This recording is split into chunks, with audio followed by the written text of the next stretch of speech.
فرمایا وَإِذَا سَأَلَكَ عِبَادِي أَنِّي فَإِنِّي قَرِيب، محبوب جب میرے بندے آپ کی بارگاہ میں آ کے میرے بارے میں پوچھیں نا تو ان سے کہہ دینا میں ان کے قریب ہی ہوں، قریب ہی ہوں۔ دلیل کیا ہے؟ یہ جب بھی مجھ سے دعا مانگیں گے میں ان کی دعاؤں کو قبول فرماؤں گا، میں ان کے قریب ہوں، میں ان کے قریب ہوں۔ یہ جب بھی دعا مانگیں گے نا میں قبول کروں گا، میں ان کے قریب ہوں۔ اللہ تبارک و تعالیٰ کے بندے اللہ سے محبت کرتے، رب کی بارگاہ میں جھکتے، اس کو اپنے دکھ سناتے، اس کے پیارے محبوب صلی اللہ تعالیٰ علیہ وسلم کا وسیلہ لے کے اس کے حضور حاضر ہو جاتے، پیشانیاں سجدوں سے روشن ہوتی۔ ہم نا ہر چیز کے لیے وقت نکالتے ہیں، ہر چیز کے لیے، لیکن عبادت کے لیے وقت نہیں نکالتے۔ ہر شے آباد ہے، ہر شے، ہماری فیس بک بھی آباد ہے، واٹس ایپ بھی آباد ہے، ہمارے ٹویٹر بھی آباد ہیں، ہماری ہر چیز آباد ہے۔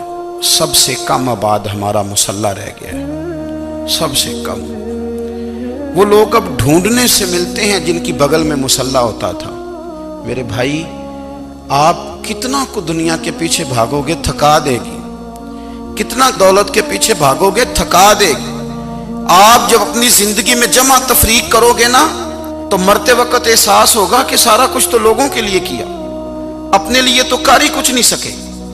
اور ہم عبادت کے معاملے میں بہانے بازی بھی کرتے ہیں۔ ہم کہتے ہیں اوہو رزق کمانا بھی تو عبادت ہی ہے نا، تو میں حلال روزی کے لیے جا رہا ہوں، یہ بھی تو عبادت ہے نا۔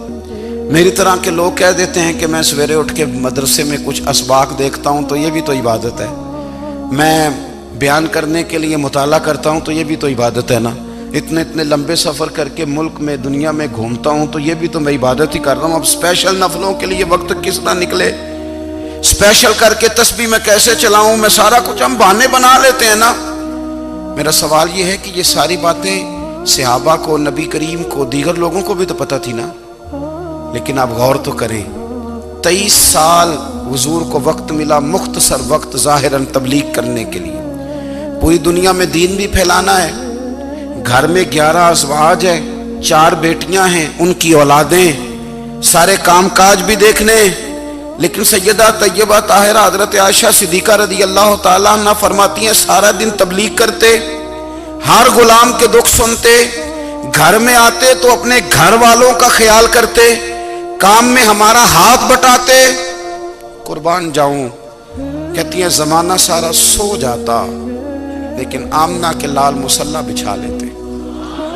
دنیا سو گئی، ساری سب سو گئے، جو خدام تھے، وہ جو غلام تھے وہ سو گئے۔ صحیح مسلم میں لفظ ملیں گے، سیدہ پاک فرماتی ہیں او میرے نبی کے غلاموں، میں نے یہ رنگ بھی دیکھا ہے کہ حضور نے اتنا کھڑے رہے، اتنا قیام کیا، اتنا قیام کیا کہ مقدس پیروں میں ورم آ گئے، سوج گئے پیر، اتنے بڑے۔ دل پہ ہاتھ رکھ کے نہیں بتا سکتا کہ میرے کبھی نماز میں پیر سوج گئے، کوئی نہیں بتا سکتا۔ بچوں کی روٹی کماتے تھک گئے بات الگ ہے، ہم سیر کرنے گئے تو تھک گئے بات الگ ہے، لیکن عبادت میں یہ بھی تو مسلم شریف ہے نا، یہ بھی تو دین ہے نا، یہ بھی تو حضور کی سنت ہے، یہ بھی تو وہ چیز ہے جو کریم کی آنکھوں کی ٹھنڈک ہے۔ سیدہ فرماتی ہیں پیروں میں ورم آ گئے، اور ساری رات ہی حضور نے نماز پڑھی اور ایک ہی آیت بار بار دہرائی۔ مسجد نبوی میں بلال حبشی نے فجر کی اذان دے دی اور حضور ابھی مصلی پہ تھے، کریم فارغ ہوئے، میں نے عرض کی یا رسول اللہ صلی اللہ علیہ وسلم آپ کے تو صدقے اللہ اگلے پچھلوں کے گناہ معاف کرے گا، تو آپ اتنی آہوزاری کیوں فرماتے ہیں؟ آپ تو شفیع ہیں، آپ تو انبیاء کے امام ہیں۔ تو حضور نے فرمایا عائشہ تم نے گنوایا ہے نا میرے اللہ کی مجھ پر کتنی رحمت ہے، افلا اکون عبدا شکورا، فرمایا اگر اس نے اتنی نعمتیں دی ہیں تو کیا میں اس کا شکر گزار بندہ نہ بنوں، میں شکر گزار بندہ نہ بنوں اس کا؟ پھر اگر اتنی نعمتیں اس نے دی ہیں، مجھے اتنا نوازا ہے، تو پھر میں اس کے سامنے سجدے نہ کروں؟ او میرے بھائی، بڑے قابل فخر لوگ ہیں ہم کہ ہم نبی پاک کے غلام ہیں، ہم قابل فخر ہیں کہ نبی کریم کے غلام ہیں، کیا کبھی اس غلامی کے شکرانے میں بھی 2 نفل پڑھے کہ یا اللہ تیرا شکر ہے تو نے ہمیں حضور کا غلام بنایا ہے؟ یاد رکھیں کہ اپنی روحانی زندگی کو آباد کریں، استغفار پڑھیں، تسبیحات کریں۔ حضرت عبداللہ ابن عمر رضی اللہ تعالیٰ عنہ حضرت عمر کے صاحبزادے ہیں، مکہ مکرمہ میں ان کی قبر ہے۔ میں نے جب انہیں پڑھا تو مجھے ان سے بڑا پیار ہو گیا، لیکن آپ کو پتہ ہے وہاں جا کے کسی شخص کا مزار تلاش کرنا یا پوچھنا ایک مشکل کام ہوتا ہے۔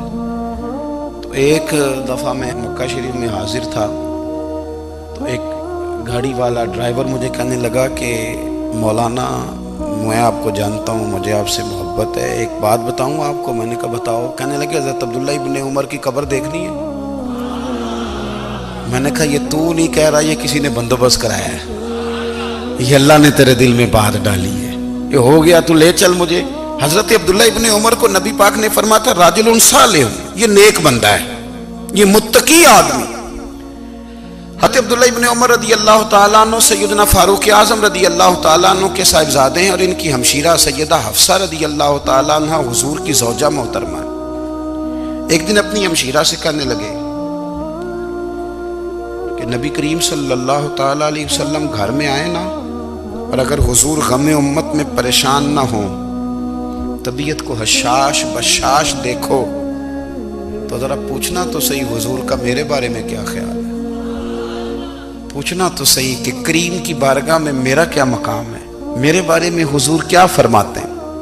اب بہن کو کام بتائے، اور بتائے بھی بھائی، اور پھر بہن وہ کام نہ کرے، یہ تاریخ میں ہوتا نہیں۔ حضرت عمر فاروق رضی اللہ تعالیٰ عنہ کی صاحبزادی ام المومنین رضی اللہ تعالیٰ عنہ فرماتی ہیں کہ میں تو بس منتظر تھی، انہوں نے تو کہا تھا نا کہ اگر تم حشاش بشاش دیکھو تو بات کرنا، لیکن حضور تشریف لائے، میری باری تھی، میرے گھر تشریف لائے، کھانا پیش کیا تو فوراً میں نے عرض کی حضور ایک بات پوچھنی تھی۔ تو حضور نے فرمایا پوچھئے۔ میں نے عرض کی حضور میرے بھائی عبداللہ ابن عمر کے بارے میں آپ کا کیا خیال ہے؟ نوجوانوں میری بات پہ غور کرنا، میرے بھائی کے بارے میں آپ کا کیا خیال ہے؟ تو نبی کریم صلی اللہ تعالیٰ علیہ وآلہ وسلم نے میری طرف دیکھا، اور پھر حضور زیر لب تھوڑا مسکرائے، اور بریلی کے امام کہتے ہیں کہ حضور مسکرا دیتے تھے نا تو جو بڑا دکھی ہوتا تھا وہ بھی ہنس پڑتا تھا۔ اب سوال پیدا ہوتا تھا کہ پھر تو اس مسکراہٹ کے لیے انتظار کرنا پڑتا ہوگا کئی مہینے کہ حضور مسکرائیں تو رونے والے ہنسیں، تو اعلیٰ حضرت فرماتے نہیں، انتظار نہیں کرنا پڑتا، یہ مسکراتے رہنا تو حضور کی عادت ہے۔ جس کی تسکین سے روتے ہوئے ہنس پڑے، اس تبسم کی عادت پہ لاکھوں سلام۔ یعنی یہ تو عادت ہے حضور کی مسکراتے رہنا، اس کے لیے انتظار نہیں کرنا پڑتا۔ بھائیو آپ خیال رکھیں گے، غور کریں گے، حضرت عبداللہ ابن عمر رضی اللہ تعالیٰ عنہ کے بارے میں پوچھا تو سیدہ فرماتی ہیں کہ نبی کریم صلی اللہ تعالیٰ علیہ وسلم نہ زیر لب مسکرائے اور فرمایا حفصہ تیرا بھائی ہے تو اچھا، لیکن میں نے سنا ہے کہ عشاء کی نماز پڑھتا ہے تو فجر تک سویا ہی رہتا ہے۔ او نوجوانوں، 10 بجے تک سونے کی بات نہیں ہوئی، 9 بجے تک سونے کی بات نہیں ہوئی، 11 بجے اٹھنے کی بات نہیں۔ حضور فرمانے لگے میں نے سنا ہے کہ عشاء کی نماز پڑھ کے سو جاتا ہے اور فجر تک سویا ہی رہتا ہے، اسے چاہیے کہ تہجد کے وقت اٹھا کرے، اللہ کی بارگاہ میں حاضر ہوا کرے، آہوزاری کرے، سجدے کرے، عبادت کرے، اٹھتا ہے اور فجر میں جا کے اٹھتا ہے۔ حضرت جناب حفصہ رضی اللہ تعالیٰ عنہ کہتی ہے میں نے جناب عبداللہ ابن عمر کو پیغام دیا اور میں نے کہا میرے جوان بھائی سن، نبی پاک نے فرمایا ہے تو اچھا پر تہجد میں نہیں اٹھتا، نفل نہیں پڑھتا۔ او میری ملت کے جوانوں، مزہ نہیں آ جاتا جب ساری دنیا سوئی ہو، ساری دنیا، اور بستر بھی گرم ہو اور نیند بھی پورا غلبہ کر رہی ہو، اور اچانک گھنٹی بجے دماغ میں، آنکھ کھلے، گھڑی پہ نظر پڑے، 3:30 4 بجے کا پیغام گھڑی بتائے، اور کوئی چڑھتی جوانی والا اٹھ کے وضو کرے، اور جب وہ مصلی کھول کے بچھائے تو مدینے والے محبوب کہتے ہیں کہ ہر نماز پہ رب ثواب دیتا ہے، اور جو اٹھ کے تہجد کی نماز پڑھے اسے دیکھ کے تو رب مسکراتا ہے، جو اس کی شان کے لائق ہے، جو اس کی شان کے لائق، وہ مسکراتا ہے، خوش ہوتا ہے کہ میرا بندہ تہجد میں اٹھ گیا، وہ مسکراتا ہے۔ کاش ہماری صبحیں کبھی اپنے مالک کے نام ہو جائیں، کاش کے صبح۔ حضرت ابو الحسن رحمت اللہ تعالی علیہ حضرت معاذ ابن جبل رضی اللہ تعالیٰ عنہ کے پاس بیٹھا کرتے تھے، فرماتے ہیں ان سے جو پیار بڑھا تو پھر میرا مصلی سے بھی بڑھ گیا۔ تابعی ہیں، فرماتے ہیں صحابی رسول سے محبت ہوئی تو ذکر سے بھی ہو گئی، پھر درود شریف سے بھی ہو گئی، محبت ان سے بڑھی تو پھر اللہ نے مسجد کا پیار بھی بڑھا دیا۔ آپ فرماتے ہیں کہ میری ہر وقت بھی یہ چاہتی تھی کہ بس اللہ اللہ کروں، بس اللہ اللہ کروں، بس نہ میں ذرا تھوڑی جان چھڑاؤں لوگوں سے، کوئی 10 منٹ ملے تو میں کوئی 4 نفل پڑھ لوں، میں تھوڑا سا نہ بچوں لوگوں سے، اور مجھے تسبیح ملے تو میں نہ کوئی 400-500 دفعہ استغفار پڑھوں، سبحان اللہ، الحمدللہ، اللہ اکبر، لا حول ولا قوت الا باللہ، میں نہ تسبیحات پڑھوں۔ فرماتے ہیں کہ بچے تھے گھر میں 6-7، غربت تھی، کام ملتا کوئی نہیں تھا، اور میں کام چور نہیں تھا، کام ڈھونڈتا تھا، پر اللہ کی قدرت کے کام نہیں ملتا تھا۔ فرماتے ہیں کہ میں نے ایک دن اپنی اہلیہ سے کہا کہ آج میں پھر جاتا ہوں کام ڈھونڈنے، تو میری بیوی بڑی فرما بردار تھی، پر اس دن نہ غربت کے ہاتھوں تنگ آ کے کہنے لگی آج نانا کوئی تو چیز لے کے آیا، تو مجھ سے بچوں کی بھوک نہیں دیکھی جاتی، یہ سب روگاں دا روگ محمد جس دا نام غریبی، کنڈ بلا کے لنگ جاندے نہیں دوست یار قریبی، آج نہ کچھ لے کے آیا تو میں بچے لے کے چلی جاؤں گی۔ شیخ فرماتے ہیں کہ میں بڑا پریشان گھر سے نکلا، پر میں نے صبح سے لے کے زور تک کام ڈھونڈا، کام ملا کوئی نہیں، تو میرے دل میں خیال آیا چلو کام نہیں ملتا تو اللہ اللہ تو کرے نا، چلو بندوں کی مزدوری نہیں ملتی تو رب کریم کی عبادت ہی کرتے ہیں۔ فرماتے ہیں کہ میں نے نا فرات کے پانی سے وضو کیا، نہر کے، شدید دھوپ تھی، ساتھ ریت تھی اور ریت تپ رہی تھی، میں نے اپنا رومال وہیں مصلی کے طور پر بچھا لیا، اور فرماتے ہیں کہ زور سے لے کر عصر تک نماز پڑھی، دھوپ بھی پورے زور پہ، پر میرے سجدے کا ذوق بھی پورے زور پہ۔ فرماتے ہیں سورج بھی چمک رہا ہے اور رب کی عبادت کا ذوق بھی پورے زور پہ، میں سجدہ کروں تو پھر میرا اٹھانے کو جی نہ چاہے۔ میرے استاد لکھا کرتے تھے، یہ ان کا شعر ہے، وہ کہا کرتے تھے مجھے سوز دے، مجھے ساز دے، اور مجھے نیم شب کا نیاز دے، دم سجدہ خود کو میں توڑ دوں، مجھے ایسا ذوق نماز دے، اور میں تیری بہار کا پھول ہوں، میں کھلا بھی ہوں تو تیرے لیے، مجھے میری شاخ سے توڑ لے، مجھے اپنی زلف کا ناز دے۔ بھائی فرماتے ہیں کہ عصر تک میں نے نفل پڑھے، دل ڈھلنے لگا، عصر کی نماز پڑھی اور میں وہاں سے چلا۔ اب میں جب نکلنے لگا تو دل میں خیال آیا کہ چھوٹی چھوٹی دیواریں ہیں گھر کی، بغیر کچھ لیے جاؤں گا تو بیوی دور سے دیکھے گی تو شور کرے گی کہ پھر خالی ہاتھ آ گیا ہے۔ کہتے میں نے اپنے اسی رومال میں جس پہ میں نے نماز پڑھی تھی نا، رومال میں کی آخی دے پنجابی جو صافہ کہتے ہیں، اسی میں نا میں نے کچھ ریت بھر لی کہ وہ دور سے دیکھے گی تو سمجھے گی کچھ لے کے آیا ہے، چلو جا کے اسے بتا دوں گا کہ آج پھر مزدوری نہیں ملی۔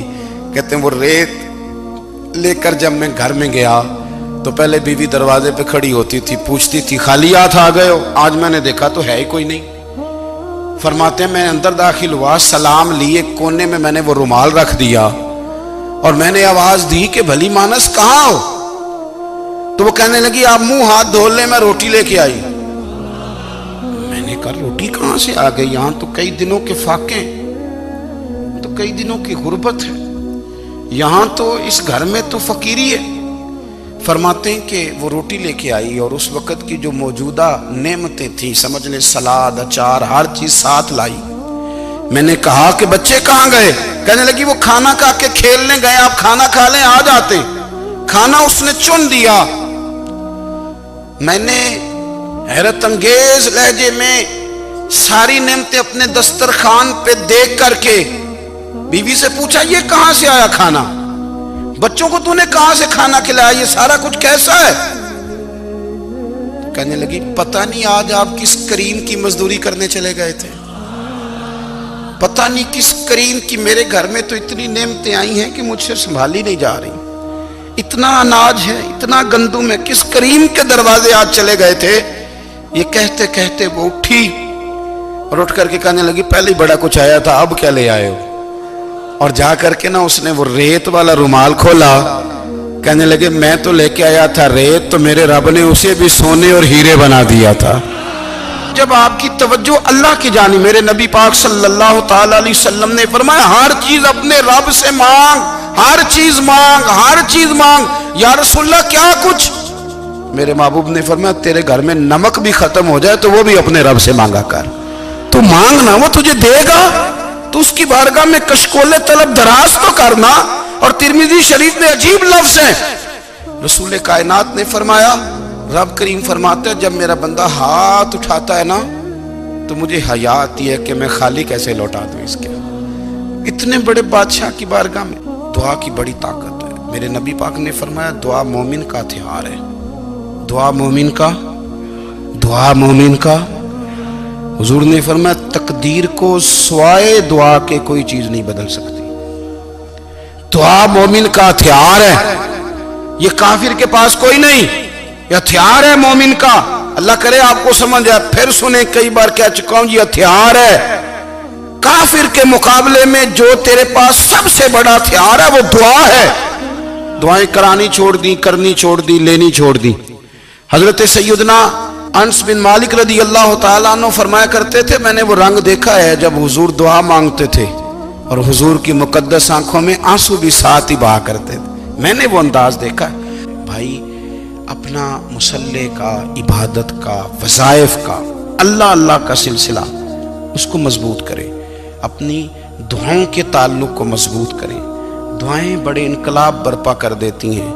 ہم تھوڑے تھوڑے نا جب سے خشک ہوئے ہیں نا، خشک، اور میری تو جماعت ہی صوفیاء کی جماعت تھی، ہم تو داتا علی اجمیری کی جماعت سے، ہم تو خواجہ اجمیری کی جماعت سے، ہم تو شیخ احمد فاروق سرہندی کی جماعت سے، ہم تو صوفیاء کی جماعت۔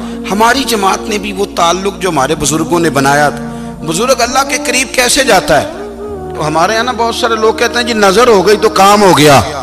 بھائی جو بخاری مسلم میں طریقہ ہے نا اللہ کا قرب پانے کا، وہ تو نفل ہے۔